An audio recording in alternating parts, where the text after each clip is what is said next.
If you don't know, medical school can be stressful, and this stress peaks during finals week. And if you're watching this video, you're probably a student in some healthcare field, or at least someone whose blood pressure rises just from mentioning finals week.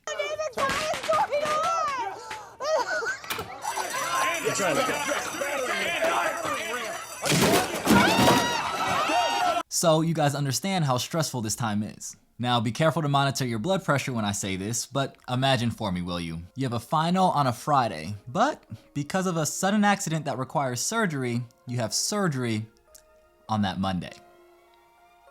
I know, a student's worst nightmare.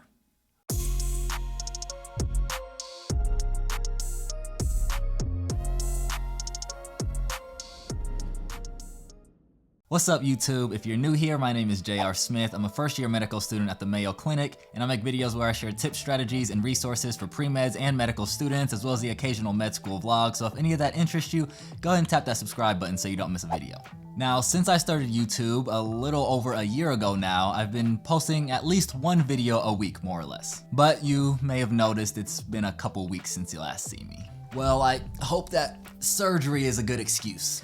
A little over a week ago now, the week before my finals, I ended up rupturing my Achilles tendon while playing basketball. And as a medical student particularly interested in orthopedics, I diagnosed myself, knew right on the spot what had happened, and I knew that I tore my Achilles. Now, this happened on Wednesday night, and the remainder of the week, Thursday and Friday, was primarily spent in the clinic being assessed and just trying to wrap my head around everything that just happened. This made trying to keep up with material even the week before finals particularly challenging, because I either was forced to miss lecture to make a doctor's appointment, or if I could actually make lecture, paying attention just wasn't in the cards. And instead of my office environment that I love so much and am so accustomed to, I was stuck in bed trying to make it work from my iPad. And I actually went back and forth trying to decide whether or not I should pursue non-op treatment, particularly because of the timing of this event, but I did end up deciding to go the surgical route. So I had surgery scheduled on Monday, the week of my finals. But when Monday came around, I was actually in pretty high spirits because of the love and just support that I had been receiving,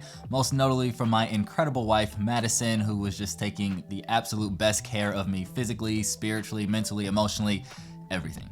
And I began to look to see how I could make the most of this experience. Although this was not my first orthopedic injury or surgery, I saw this as an opportunity that would allow me to have an even deeper sense of empathy for my future patients. Again, as an aspiring orthopedic surgeon, experiencing these things firsthand will actually better help me relate to my future patients. Now, I do hope that future learning involves me being on the other side of the scalpel, but you gotta take what you can. And again, I've actually already had a pretty significant orthopedic experience as a patient, and I actually speak about this experience in my first ever YouTube video ever made, so I'll make sure I leave a link to that video in the description below. But I have learned that every experience is an opportunity to grow, and you know that that is what we are all about here. Even the experiences that may not be the most fun in the moment.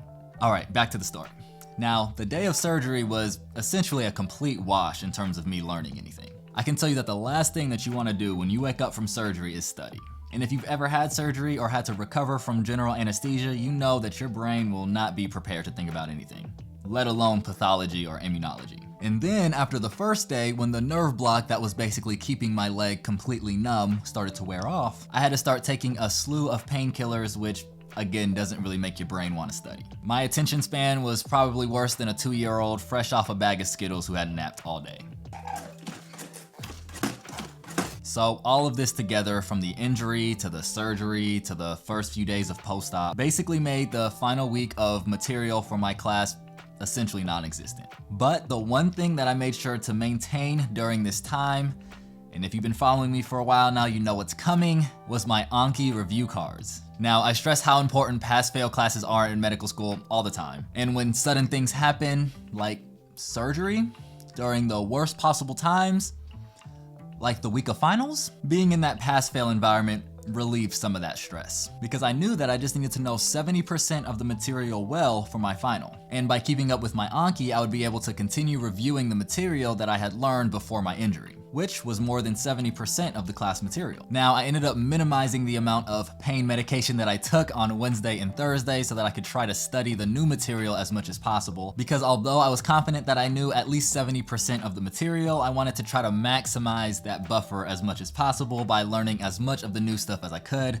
and I'm gonna have to learn it at some point anyways. And then on Friday, I waited until after my exam to take any pain medication, which I also think was a smart move. And I am happy to say that everything went very well. It actually went better than I even expected. Now, I wanted to share this story with you guys for a couple of reasons. First, to show that things that seem like they're just the worst things and the worst timings oftentimes work out just fine. And taking a second to zoom out and recognize this fact will make the process of getting to just fine a lot less stressful. Look, I get it guys, most people watching this video are high-performing students, and I know anything that would threaten that could seem horrifying. But you can always rely on past experiences in your own life to prove that things will work out. And if no experiences come to mind, use my experience. I can assure you that I am no more capable than anyone watching this video. If I can do something, I am literally 100% sure that you guys can do the exact same thing. It just starts with the mindset that you bring into it. The second reason I wanted to share this story was to emphasize the importance of consistently reviewing material. Whether you use Anki or not, by consistently reviewing the material, you're remembering what you're learning. And if there are any hiccups in your normal routine or your academic careers, you will not have to be doubly impacted by having to catch up on new material and old material. And lastly, I wanted to share this story to emphasize that good can come out of every experience, even the challenging ones. Actually, specifically the challenging ones. The growth that comes from hardship cannot be emphasized enough. So you can turn these moments into times you actually appreciate in the moment. It's easy to appreciate overcoming challenges when the challenges are no longer present, but learning to appreciate them in the moment can actually change the dynamic of the experience entirely. Finally, I just want to say thank you to everyone who has loved on me and encouraged me during this time. Literally everything that I just said I was able to do was only because of the community of support and love that I have. Y'all are a real blessing. But I hope that everyone enjoyed this video and the story of my crazy finals week. If you did, make sure you smash that like button, and if you haven't yet, consider subscribing and tapping that bell so you don't miss any future videos. The process of growth is rarely smooth, but we get to choose how we view challenges. And with that, keep evolving, and I'll see you guys in the next one. I can't reach the camera to do my normal bye. Let me try to get this thing back where it was. This was hard. I probably shouldn't have moved. Okay. All right, hold on. Hold on, we good.